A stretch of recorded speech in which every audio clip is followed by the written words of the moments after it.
Shalom, shalom, everybody. Shalom, everybody. Welcome back. Welcome back to Reading with Shilo. What's up with you? What's up with y'all today? I hope y'all all having a wonderful Sunday. Wonderful Sunday. First day of the week. First day of the week. So let's get the week started. Let's get the week started.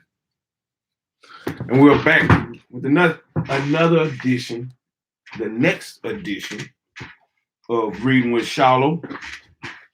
Well, we're going to get on the last chapter. We're going to start the last chapter, chapter 5 from Babylon. The Valley of the Dry Bones by Dr. Rudolphf R. Windsor. The Valley of the Dry Bones, man. We're going to see what Mr. Windsor talking about. So we'll probably be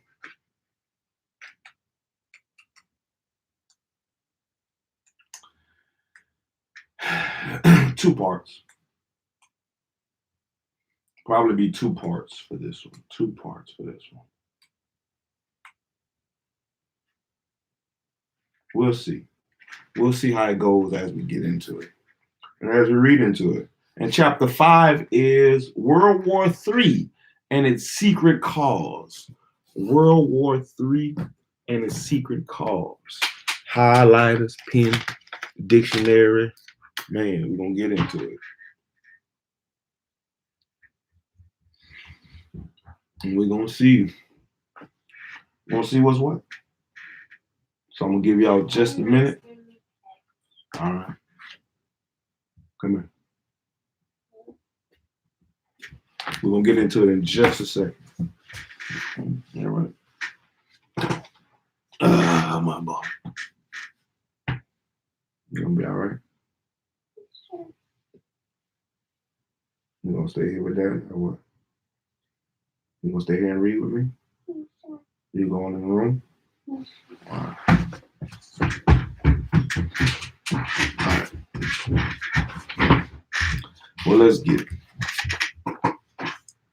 The Valley of the Dry Bones by Dr. Rudolphf R. Windsor. Let's see, copy written in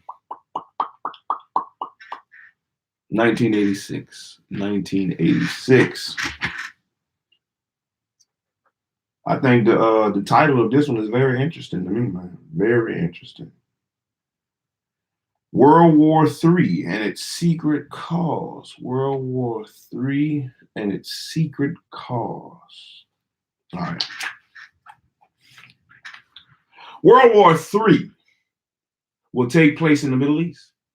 On the human level of understanding, most people believe that the cause of this war will concern the control of the oil fields. But there is a divine hidden reason for the cause of this war, of which many people throughout the world are not aware. In this topic, I shall enumerate various scriptural prophecies that support my position. For more than 30 years, there has been constant warfare and intermittent terroristic acts between the Arabs and the Jewish state. The Middle East will be a boiling pot of conflict for many years to come. There existed an Israelite nation in Palestine, or Israel, about 1200 BC up to 70 AD.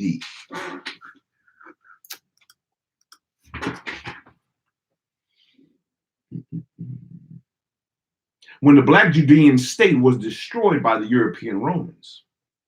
There existed a Black Israelite state in the land of Israel for about 1200 years before the rise of Islam. And there were over 3 million Black Israelites scattered throughout the Middle East, including Arabia, before the birth of the Prophet Muhammad in 570 AD.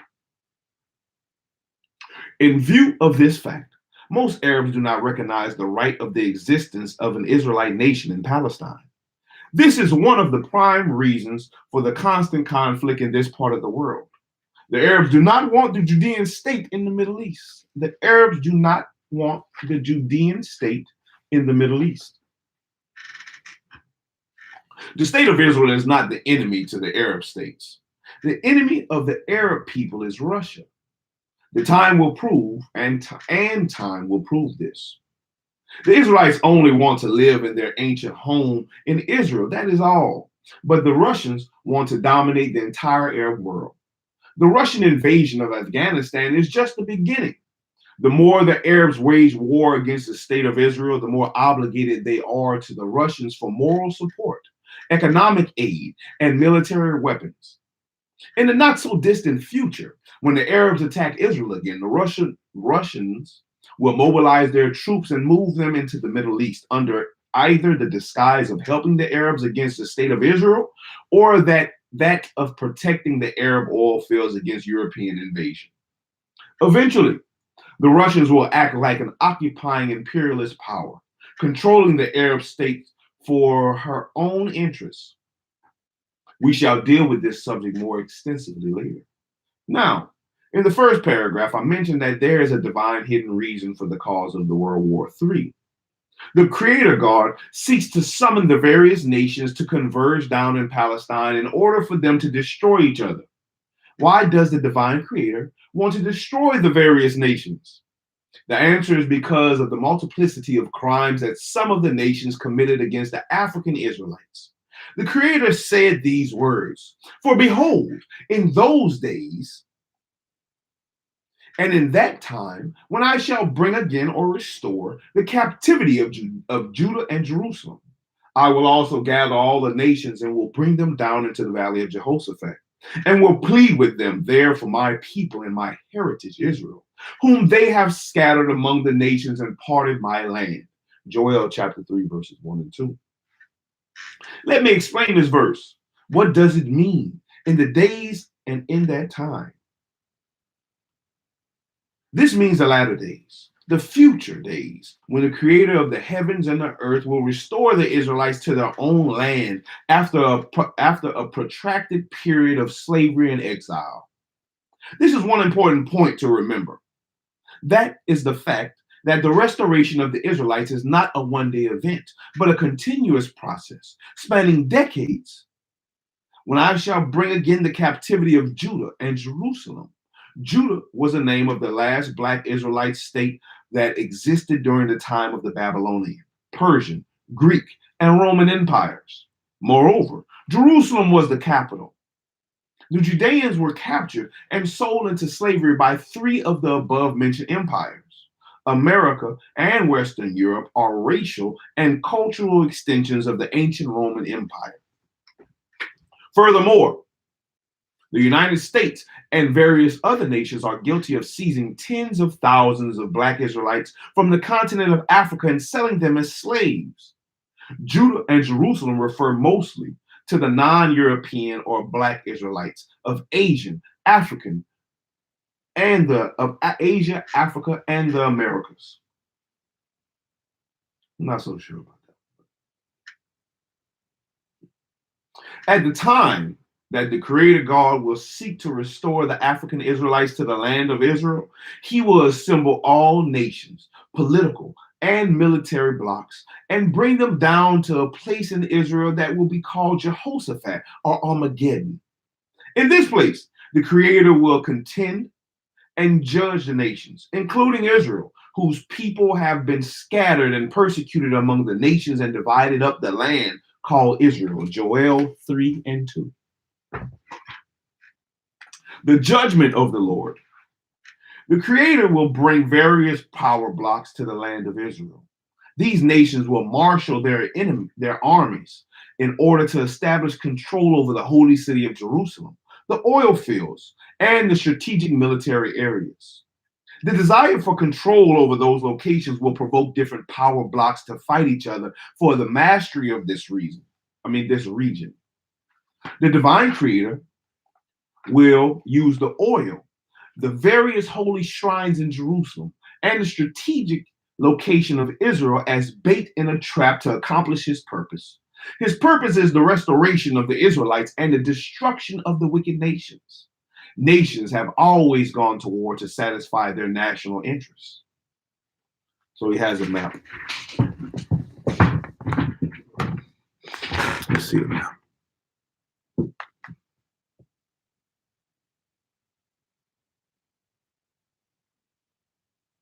All right, let's see where we are. The top of Africa,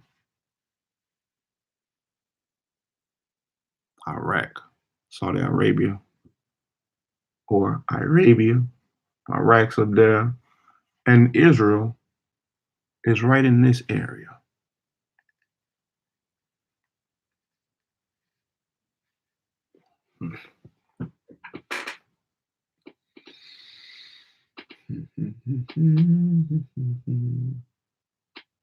But on here, he has it, the land of Canaan.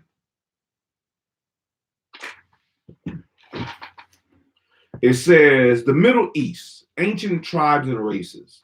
The Black Hamites lived in southern Greece and Italy. According to Alexander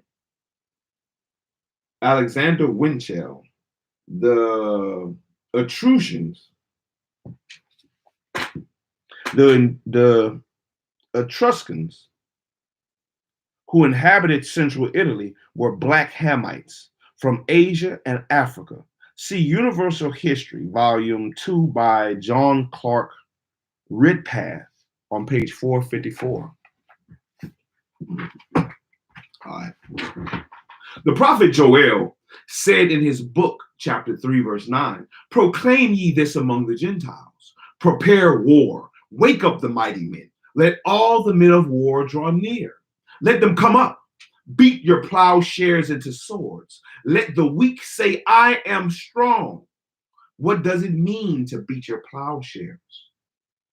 This sentence means convert your farming equipment into military weapons so that you can prepare for war.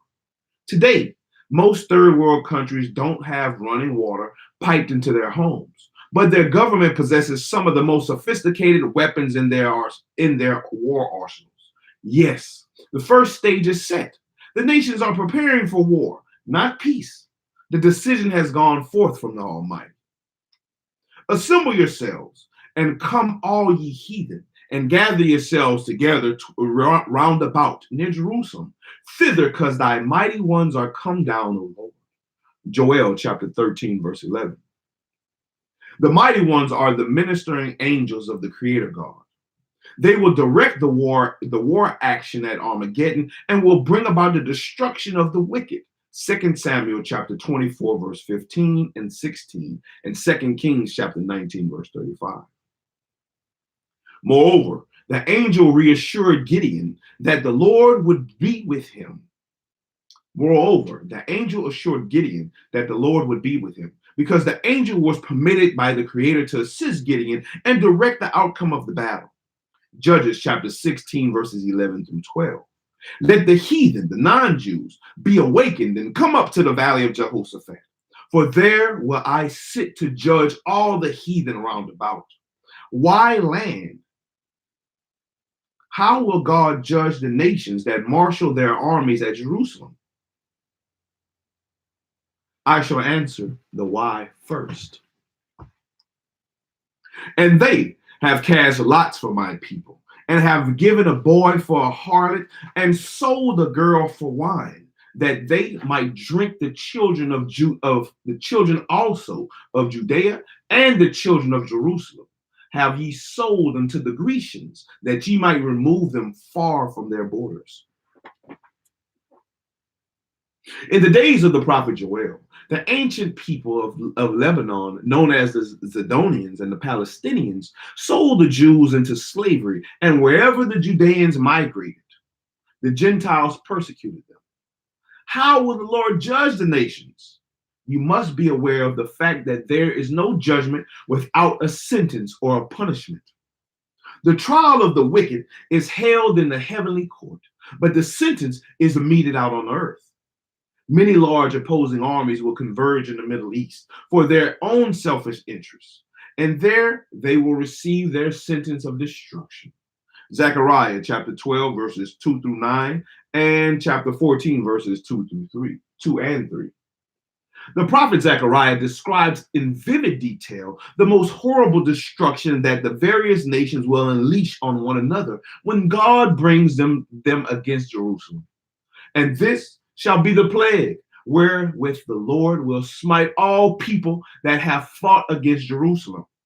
Their flesh shall consume away while they stand upon their feet, and their eyes shall consume away in their holes, and their tongue shall consume away in their mouth. With what is this unusual kind of destruction that takes place while a man stands on his feet? In conventional warfare, a man is shot or blown up by military shells and usually falls down almost immediately. On the other hand, the prophet Zechariah describes a destruction, a plague, a consumption, or a wasting away of the body that is worse than leprosy, smallpox, and gangrene combined. Because the flesh and organs deteriorate and fall away as a man is walking. The gruesome description indicated here can be of nothing else but the result of an explosion of atomic bomb. The explosion of the atomic bomb, causing the release of nuclear radiation. There is no hiding place on the surface of the earth from a nuclear fallout. The innocent near and far are plagued by it. The scientists say that there are two important facts about the nature of radiation. It cannot be detected by the human sense organs, and it is very difficult to block. It cannot be detected by the human sense organs, and it is very difficult to block. The Russian invasion of the Middle East. The Russian invasion of the Middle East. Yes, the Union of the Soviet Socialist Republics, also known as Russia, will invade and occupy the Middle East. My statement is confirmed by many biblical scholars. Everyday biblical prophecy is being fulfilled before our very eyes. This fact lends itself to the authenticity of the Hebrew scriptures as one of the most inclusive and accurate holy books in existence. Now, let the multiplicity of evidence speak for itself. The word of the Creator God came unto Ezekiel, the prophet, around the year 585 BC. Son of man, set thy face against Gog, the land of Magog, and the chief priests of Meshech and Tubal, and then prophesy against them, or against him, my bad. Ezekiel 38:2. It is necessary to identify these ancient names in order to obtain a geographical indication of their location. Therefore, the knowledge of ancient history is highly important to understand the Bible. The word Gog appears to be the title of a leader of the people in the land of Magog. Meshech and Tubal, the latter three names are mentioned in Genesis 10:2 among the sons of Japheth. Josephus, the historian, informs us of the Scythians descended from the Magagites. Webster's Geographical Dictionary reveals that Scythia was the ancient name of parts of southern Europe and Asia, now included in Russia. The Scythians were a nomadic and savage race that inhabited regions north and northeast of the Black Sea and east of the Aral Sea in southern Russia. Also, Josephus identifies the word Meshech with the word Moscow or Mossack, which is Moscow, the capital of the Soviet Union. Another way of saying Moscow is Muscovy. Josephus said that the descendants of Tubal were the Iberians who resided between the hills of the Ural Mountains and flows northeast to the river at the town of Tobolsk. This town can only be the same as the ancient name Tubal with a Russianized suffix. Many names on the modern map of Russia have sk or sk for their endings. The Ural Mountains are called Uralisk in Russian, and so on. Before I conclude the explanation of this verse, I want to analyze the phrase chief prince of, which is found in Ezekiel 38 verse 2, chapter 38 verse 2. Chief prince of, which is found, chief prince of, is a poor translation of the Hebrew word Nisirosh, which means prince of Rosh. The word Rosh should be translated as a proper noun, not an adjective, because in Hebrew, the phrase is used in the construct state, which is similar to our English possessive case. The correction is now rendered Nisirosh, Prince of Rosh or Rush. The name is that of Russia. My correction makes grammatical, contextual, and historical good sense. Gog is the leader or Prince of Rosh, Russia, and Meshech, Moscow. And there is not the slightest doubt in my mind. Now, we know who these names are. Let us see what is the plan of the Creator God for these people. Thus said the Lord God, behold, I am against thee, O Gog, the chief prince, the prince of Russia, of Meshech and Tubal. And I will turn thee back and put hooks into thy jaws, and I will bring thee forth, and all thine army, horses and horsemen, all of them clothed in all sorts of armor, even a great company with bucklers and shields, all of them handle swords. Ezekiel 38, chapter 3, verse 4. It is revealed in the 38th and 39th chapters of Ezekiel that the Lord will bring the Russian armies against the land of Israel. These events will materialize in the latter years of the establishment of the state of Israel. At this time, the Jews will be living in a state of security and great wealth.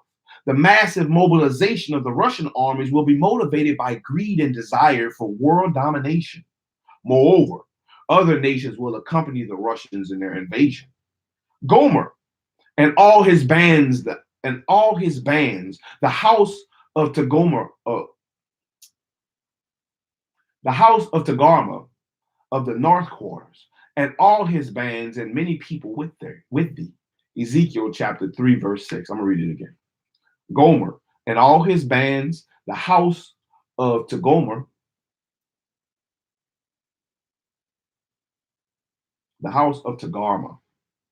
I'm tripping. Gomer and all his bands, the house of Togarmah of the north quarters, and all his bands and many people with thee. Ezekiel chapter 38, verse 6. Eastern Europe. Gomer is mentioned in Genesis chapter 10 as the oldest son of Japheth. The most ancient maps show the descendants of Gomer and Togarmah in northeastern Europe, the north, and central Russia, respectively. Some writers identify the house of Togarmah with certain Turkoman tribes in Central Asia. Harper's Bible commentary says that the offspring of Gomer are the Cimmerians. Their original abode was north of the Black Sea, and from this location they migrated to various parts of Eastern Europe. The Northern Army or Bloc.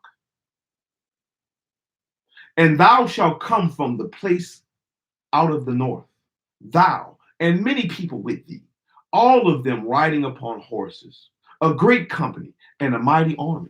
Ezekiel chapter 38, verse 15.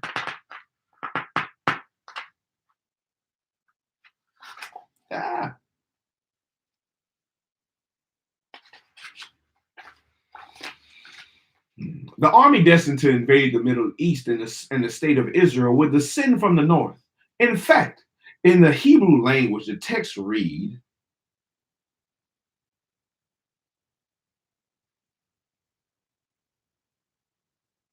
Mayarkate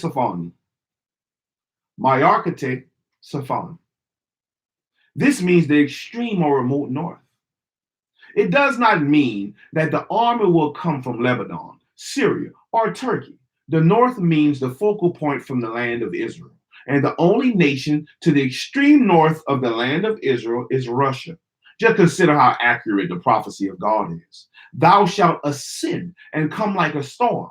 Thou shalt be like a cloud to cover the land. Thou and all thy bands and many people with thee.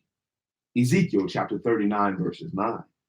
Thou, referring to Russia, and all thy bands and many people with thee. Russia will not be by herself when she invades the Middle East, but with her will be the communist satellite countries of Eastern Europe, which are behind the Iron Curtain. The communist countries are as follows. Soviet Union, Poland, Romania, Yugoslavia, Eastern Germany, Czechoslovakia, Afghanistan, Hungary, Bulgaria, Lithuania, Latvia, Estonia, Mongolia, all of them totaling in 417 million. Excuse me. 417 million. So Soviet Union has the population of 262,436,000 people. Poland has 35,227,000. Romania has 22,057,000. Yugoslavia, 22,174,000. East Germany, 16,758,000. Czechoslovakia, 15,239,000. Afghanistan, 14,699,000. And I'm pretty sure all these numbers from 1986 have skyrocketed. Hungary, 10,710,000. Bulgaria, 8,827,000. Lithuania, 3,300,000. Latvia, 2,521,000. Estonia, 1,466,000. Mongolia, 1,616,000. To total 417 million. I was about to say, well, I was about to say he's forgetting about China, but this is the next sentence. The two countries marked with asterisks are located in Eastern Europe, but they are behind the Iron Curtain. Mongolia is a country north of China.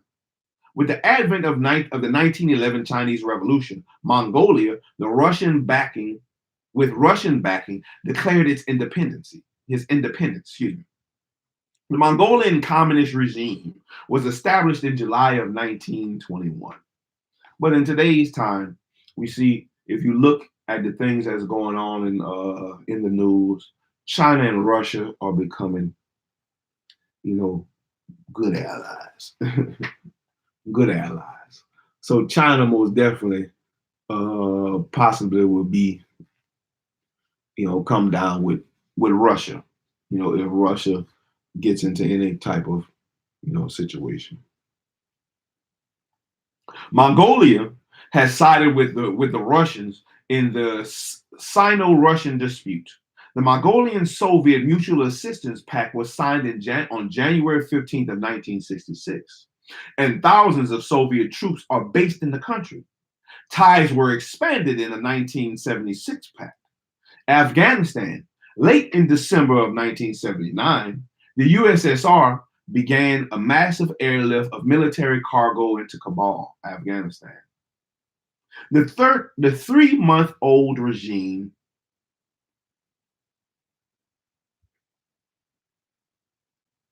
of Hafizullah Amin terminated with a Soviet-backed coup on December 27. Amin was replaced with Barak Kemal, considered a more pro-Soviet leader. Soviet troops, estimated at between 60,000 to 100,000, moved throughout the country fighting Afghan rebels. Now, let us return to Russia. The northern power and all thy bands. This Russian power and nation extend across 2 continents, Europe and Asia. Even in Asia, Russia is in the extreme north latitudes. The prophet Ezekiel said, "And many people will come with thee." The prophet continues, "Thou shalt ascend and come like a storm. Thou shalt be like a cloud to cover the land." This means that when the Russians and her satellites mobilize their armies, navies, and air forces, they would put into the skies thousands of supersonic jets, troop support planes, and helicopters. These airships are capable of firing missiles at tremendous speed. The speed of these supersonic jets was so great that the prophet compared them to a storm or a tornado, and their numbers were so numerous that the prophet compared them to the clouds that cover the lands. During World War II, I remember seeing many squadrons of airplanes flying over my hometown. There were so many of them that they seemed like a cloud that covered the ground. Also, they produced a shadow by blocking the sunlight. Today, naturally, they have tens of thousands of jets in the communist countries. Imagine what the skies would look like in an impeding invasion of the Middle East. Persia or Iran. There are other nations who will be allied with the Russians when they invade Israel and the Middle East. Persia with them, all of them with shield and helmet. Ezekiel chapter 38, verse 5. The ancient name of Persia was changed to the name Iran on March 22nd of 1935.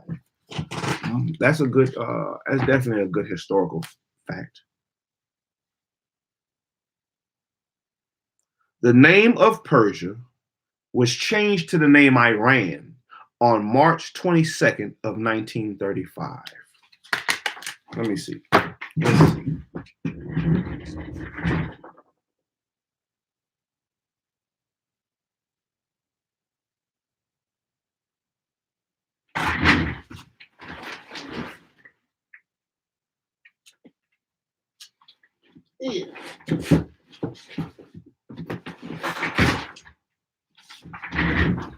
Let's see if it's in here. Ireland, Iraq,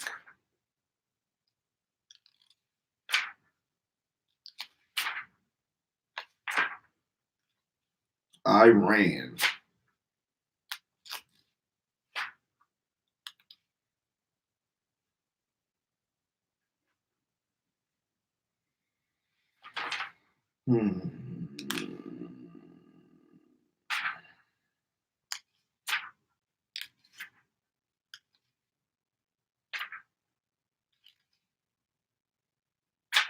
Iran. All right.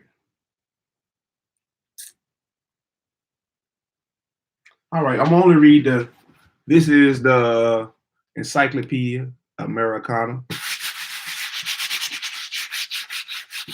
I pull that thing out in a minute. We're looking at Iran. Iran. We're just going to see what it has to say. Iran.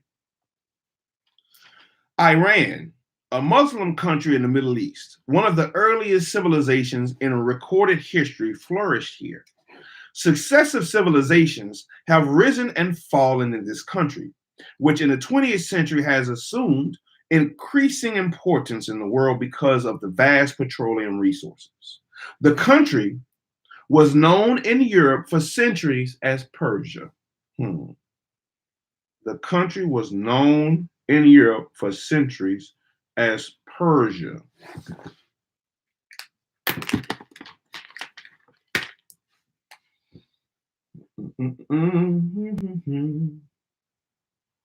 The country was known in Europe for centuries as Persia.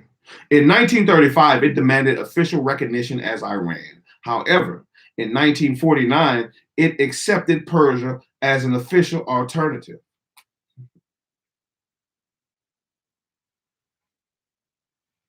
There you go.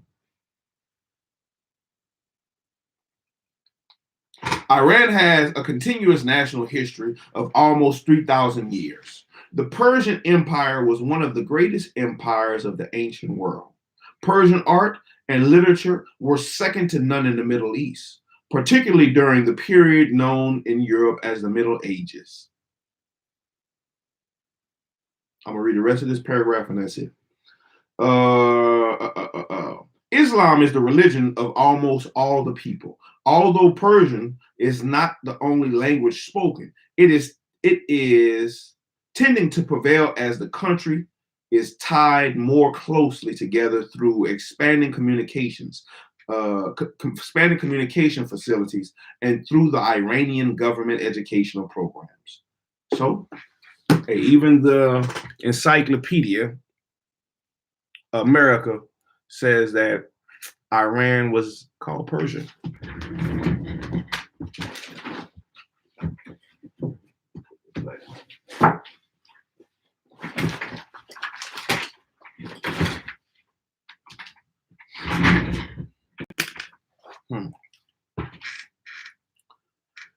Iran will fall behind the communist Iron Curtain in the near future. It is in prophecy, and make no mistake that about the course Iran will take. A communist government may take over at any time. In fact, parts of Iranian territory are already behind the Iron Curtain. In 1875, the British severed the region known as Afghanistan from Iran. And as I have mentioned earlier, the Russians dispatched about 100,000 troops into Afghanistan in December of 1979. Not only are the Russians stationed on the northern border of Iran, but with their presence in Afghanistan, they are poised on Iran's eastern border. When Iran falls behind the Iron Curtain, another 37 million people will be added to the communists before I finish this book. Incidentally, some African nations will be allied with the Russians. Africans, Ethiopia and Libya with them, all of them with shields and helmet. Ezekiel chapter 37, verse 5. There is every reason to believe that the various African tribes descended from those of Libya and Ethiopia in the ancient times. In fact, there is every reason to believe that the various African tribes descended from those of Libya and Ethiopia in ancient times. In fact, on maps of Africa that were drawn up by Europeans during the Middle Ages, all of Africa was called Ethiopia, according to the prophet Ezekiel. Many African countries will be allied with the Russians when they invade the land of Israel. It is later than many of us think. The stage is already set, and there are actions that are already been set in motion, which inevitably will lead up to the horrible wars of God's judgments, Armageddon. There are at the present time a number of states in Africa that are and have been under communist or social influence. Egypt, after the Arab-Israeli War of 1967, Egypt received military and economic aid from the USSR or Russia. It was estimated in 1971 that there were 19,000 or more Soviet military personnel in Egypt. In July of 1972, President Sabat ordered most of the Russians to leave. They complied. Nevertheless, some military shipments have continued. During the 1973 Yom Kippur War, Egypt received a military airlift from Russia. Mali. In 1968, a coup ended the socialist regime. Mozambique. When the government took over after 1974, the Maoist president, Samora Machel, promised a gradual transition to a communist system. Libya. The USSR sold several $billion worth of advanced arms after 1975.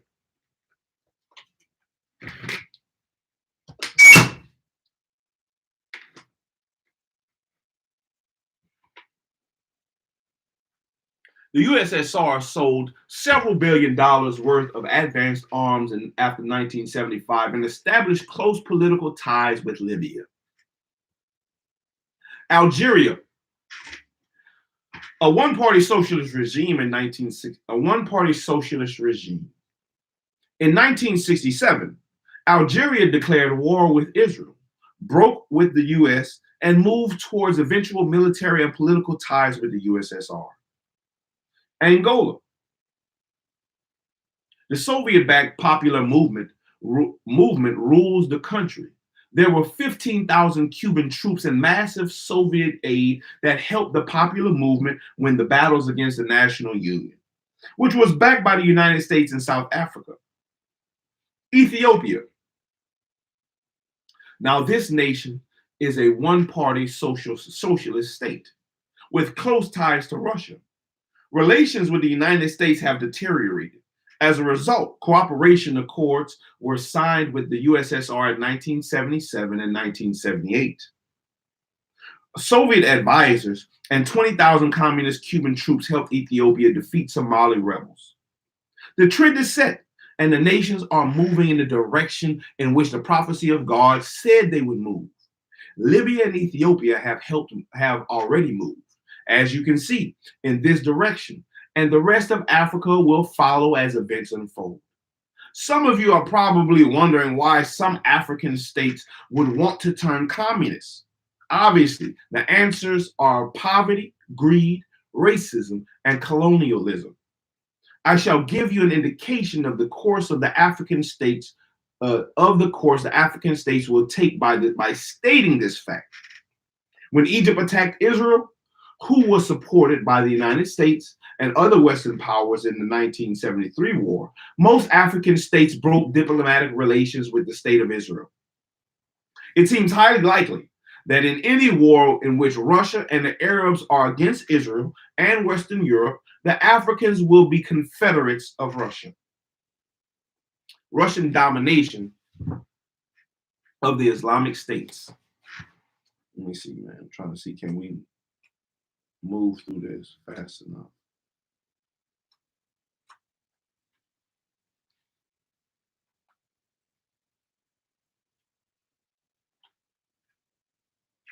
We'll see. We'll see. Russian domination of the Islamic State. Before the Russians attacked the state of Israel, an African Arab bloc of confederate nations will strike against the Israelis. Why? Because the issue of the Palestinians, the West Bank, and Jerusalem appear unsolvable. Moreover, the entire area is being inundated with devastating weapons, and the exterminists are gaining control on both sides. There will be horrible, horrible consequences unleashed on mankind. The African Arab bloc will fall under the leadership of the king of the south. Read the words of Daniel in chapter 11, verse 40. And at the time of the end shall the king of the south push at him. Who is the king of the south?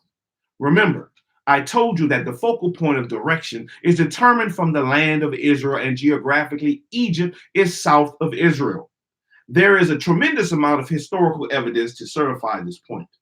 But just briefly, let me retrace the historical events in the 11th chapter of the book of Daniel.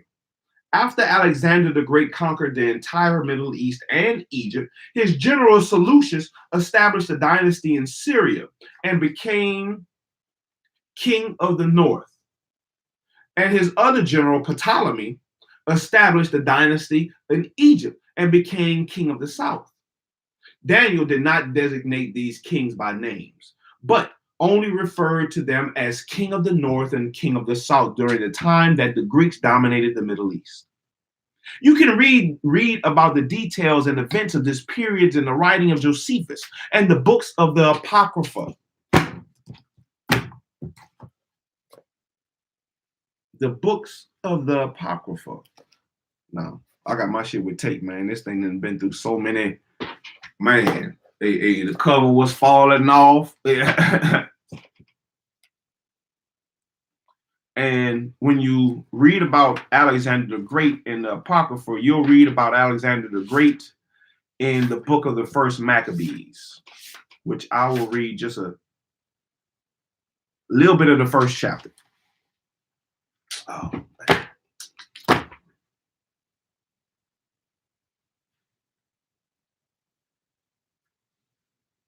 All right. This is the book of First Maccabees, chapter 1. The book of First Maccabees, chapter 1. And it happened after that Alexander, son of Philip the Macedonian, that's Alexander the Great, who came out of the land of Chittim, had smitten Darius, king of the Persians and Medes. So king of Iran, that's the Persians, we just read Iran, that he reigned in his stead the first over Greece, and made many wars and won many strongholds, and slew the kings of the earth, and went through to the ends of the earth, and took spoils of many nations, in so much that the earth was quiet before him. Whereupon he was exalted, and his heart was lifted up. And he gathered a mighty strong host, and ruled over countries and nations and kings, who became tributaries unto him. And after these things he fell sick, and perceived that he should die. Wherefore he called his servants, such as were honorable, and had been brought up with him from his youth, and parted his kingdom among them, while he was yet alive. So Alexander reigned 12 years and then died, and his servants bare rule over one of his place. And after his death, they all put crowns upon themselves. So did their sons after them many years, and evils were multiplied in the earth. So I'm gonna skip down. A little bit. That I stopped at verse 9. I'm gonna jump down to verse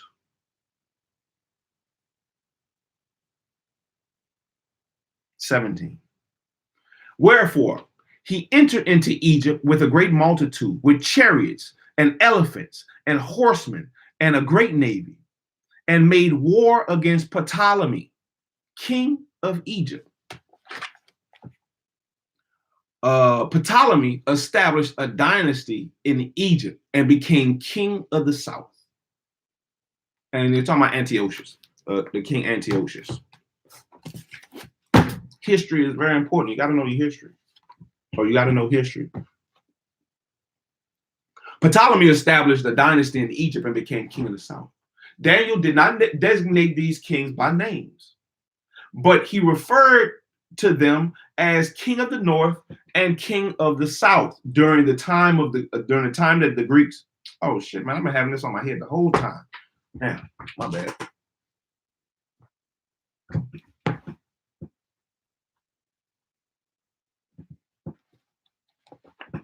All right, I'm tripping. I was tripping. Reading that with my head covered. I was tripping. Daniel did not designate these kings by names, but only referred to them as the king of the north and the king of the south during the time that the Greeks dominated the Middle East. You can read about the details and events of this period in the writings of Josephus and the books of the Apocrypha.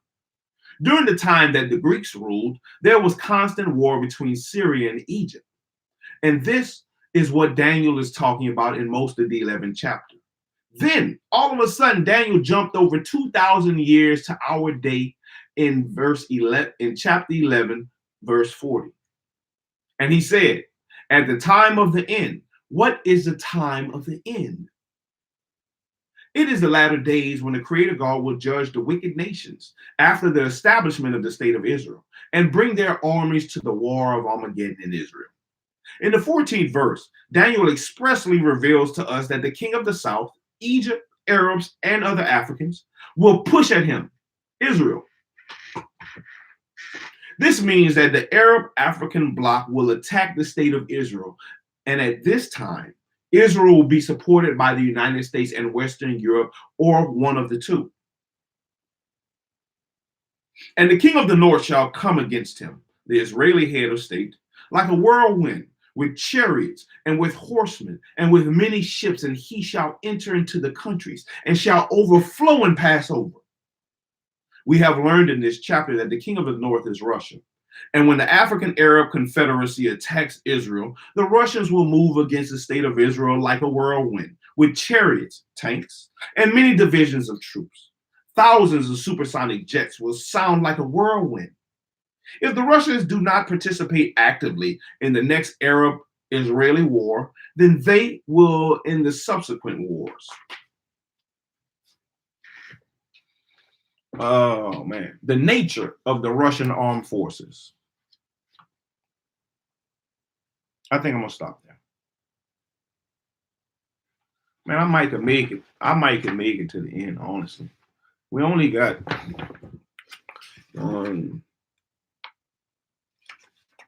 2, 3, 4, 5, 6, 7. Say 7, but I say 14 pages. Yeah, we'll go ahead and stop there. We'll go ahead and stop there for part 1. Damn, man, I really do want to keep going, but I don't think live gonna let me stay on a little longer. I'll stop there. We'll stop there. We'll stop there. We'll come back with part 2. Where's mine? We'll come back with part 2. The nature of the Russian armed forces. We'll go ahead and stop there for today. And we'll definitely come back tomorrow. Lord spell life. Lord willing. Lord willing. We'll come back tomorrow and finish part 2 of chapter 5. And then we will be finished with the book, The Valley of the Dry Bones by Dr. Rudolphf R. Windsor, man. Man, it's getting hot and heavy. It's getting hot and heavy. The nature of Russia. The nature of the Russian armed forces.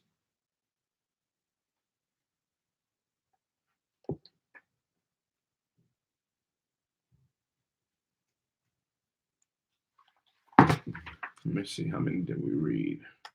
1, 2, 3, 4, 5, 6, 7, 8, 9. We read about 18 pages. So, but that's it for today. The Valley of the Dry Bones by Dr. Rudolphf R. Windsor, man. I didn't. It's definitely some stuff that, you know, these other books come in handy, man. These other books come in handy. If you don't have books, you know, me personally, one of the reasons I grab books is because I think about what happens if the electricity go out. You know, there's no Kindle, there's no Google. How are you going to know things? How are you going to be able to teach things? If you needed to know what herbs and this and that, you know, you should already have these books. Me personally, a good place to get books that I think is a good place is the thrift stores, Salvation Army, Goodwill. These are great places to get books, man. You might find some hidden gems in there for $0.25, 10 cents. You know, most of all these books, that's where they came from the Goodwill or, well, Barnes and Nobles, Hastings, if you have a Hastings in your area. But definitely, I have other books that I don't have in here.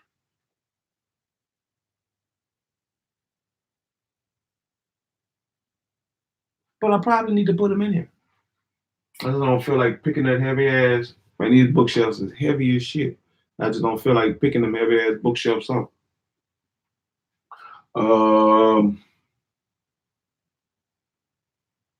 But I got some more books coming. We got Frederick Douglass, some books by Frederick Douglass. We got some books by W.E.B. Du Bois, Marcus Garvey. I'm looking for a decent book on Black inventors. So if you know anything, you know, on these things, you know, let me know. Black inventors and Black inventions.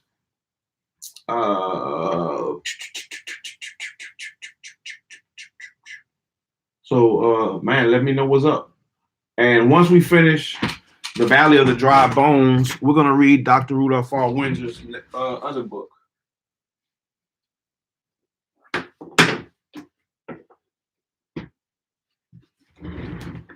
I've never read this book, Barack and Deborah United.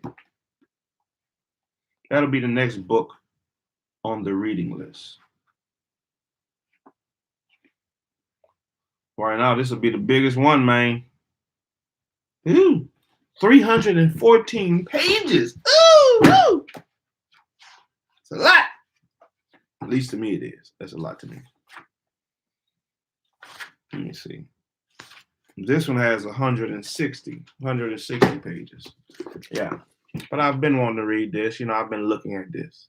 So my objective is to read pretty much all the books I have up here. I don't want the books to just be sitting here looking pretty. There's a lot of valuable information in a lot of these books. So we're going to jump into them and see what we can learn and grow from. What can we use and apply to our lives? Not just biblically, but, realistically. What can we use and apply to our lives? A lot of us don't know simple stuff. What they say, common sense isn't common, anymore. And I had to learn it the hard way. But we'll keep pushing. We'll keep pushing one book at a time, a little bit at a time, build our reading skills up, build our vocabulary up, our understanding and comprehension up. And hopefully you do the same. Hopefully y'all keep pushing with me. Add some commentary. Let's get a back and forth going on about some of these books. A dialogue. Like, comment, subscribe, share this with your people, man. Let's start growing. Let's start growing it. And I appreciate and thank you to all my new subscribers, man. Let's stick with it. Parents, don't be scared to teach your children early. Teach them early. Don't wait till they're old for them to find out historical stuff, stuff that you don't think they want, Well, I don't want them to know that stuff, man. Don't wait. Don't wait till they're old. Start teaching them while they're young. Start reading to them things like this while they're young. All the other books is good, the animals and all this other stuff. That's good. But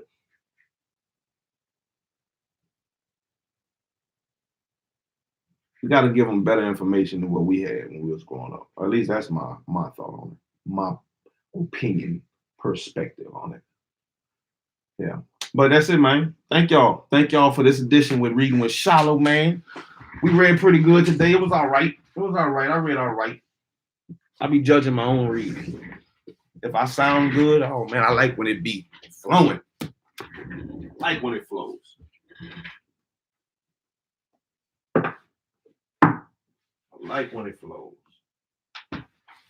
But until next time, man, Reading with Shilo, Shilo out. Shalom. I hope all y'all have a wonderful day.